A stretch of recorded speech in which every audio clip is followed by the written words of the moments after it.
Right now, you're watching a video on YouTube. In a few minutes, you'll close it and your life will continue exactly as it was. Now, imagine the opposite. Imagine you're on the other side of the screen. Imagine 300 million people are subscribed to you, and every single thing you upload is watched by more humans than live in most countries. You are the biggest YouTuber on earth, and within 5 years, you're going to want out. That sounds insane. It's the dream job. Infinite money, infinite fame, you play games and do challenges, and the world applauds.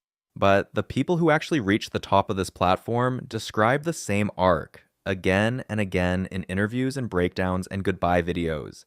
And once you live through that arc year by year, you'll understand why the most successful creators in history keep saying the same strange sentence.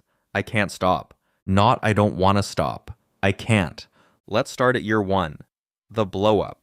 One video changes everything. You've been uploading for years to a few thousand people, and then the algorithm, for reasons no human fully understands, picks one of your videos and shows it to the planet. 40 million views in a week. Your subscriber count is climbing so fast the number looks broken. Your phone doesn't stop vibrating, so you turn it face down. And when you flip it back over 20 minutes later, there are more notifications than you can ever read. Every one of them is a person. This is the best you will ever feel on this platform. Remember it, because everything that follows is an attempt to feel it again. Here's what nobody tells you about that first viral moment. Your brain treats it like a slot machine payout. Variable rewards, the same mechanism casinos are built on. Unpredictable wins delivered at unpredictable intervals. You upload, you wait, and sometimes the number explodes. Psychologists Philip Brickman and Donald Campbell described back in 1971 what they called the hedonic treadmill, the human tendency to return to a baseline level of happiness no matter what happens to us. Win the lottery, return to baseline. 40 million views, return to baseline, which means the only way to feel that first spike again is a bigger video, and then a bigger one. You don't know it yet, but you just stepped onto a treadmill with no off switch. Year 2. The machine. You're not a person filming videos anymore. You're a company. You have an editor, then 3 editors, then a thumbnail designer, a manager, a researcher, and a person whose entire job is reading analytics dashboards. Your videos now cost more to produce than your childhood home cost to buy. And the budget keeps rising for one simple reason. Last month's video set the bar and the audience punishes anything below the bar. You open the analytics dashboard and you discover the most important graph in your life, retention.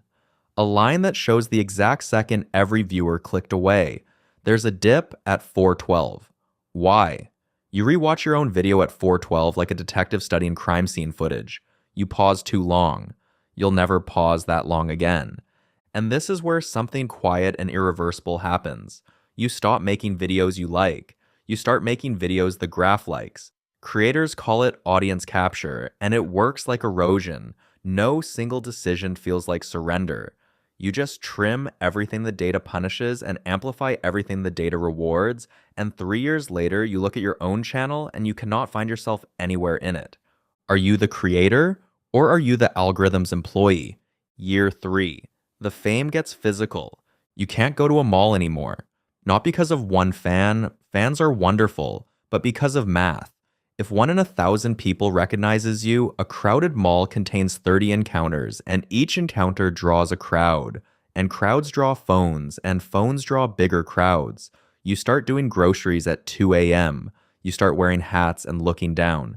You, the most visible person on the platform, are now organizing your entire physical life around not being seen. Meanwhile, something stranger is happening in the comments. Millions of people feel like they know you. And in a way, they do. They've spent hundreds of hours with your face, your voice, your bedroom in the background.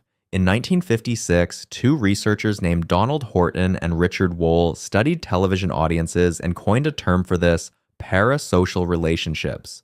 One-sided bonds where the audience feels genuine intimacy with a person who doesn't know they exist. It used to describe how people felt about TV anchors. Now it describes how 300 million people feel about you. Most of that feeling is warm, but you've now received enough threats that you have security cameras, a P.O. box, and a lawyer on retainer. And the warm ones carry their own weight because every day, thousands of strangers tell you that your videos got them through a divorce, a hospital stay, a depression. That's beautiful. It's also 300 million people quietly holding a piece of you. What happens to all those people if you stop? Hold that question. It's the whole video. Year 4. The treadmill speeds up. You haven't taken a real break in 4 years because the algorithm has a memory and the audience has a scroll. Step away for a month and the platform fills your spot with someone else instantly, seamlessly. The feed never even notices the gap. You know this because you've watched it happen to creators bigger than you used to be. Where are they now?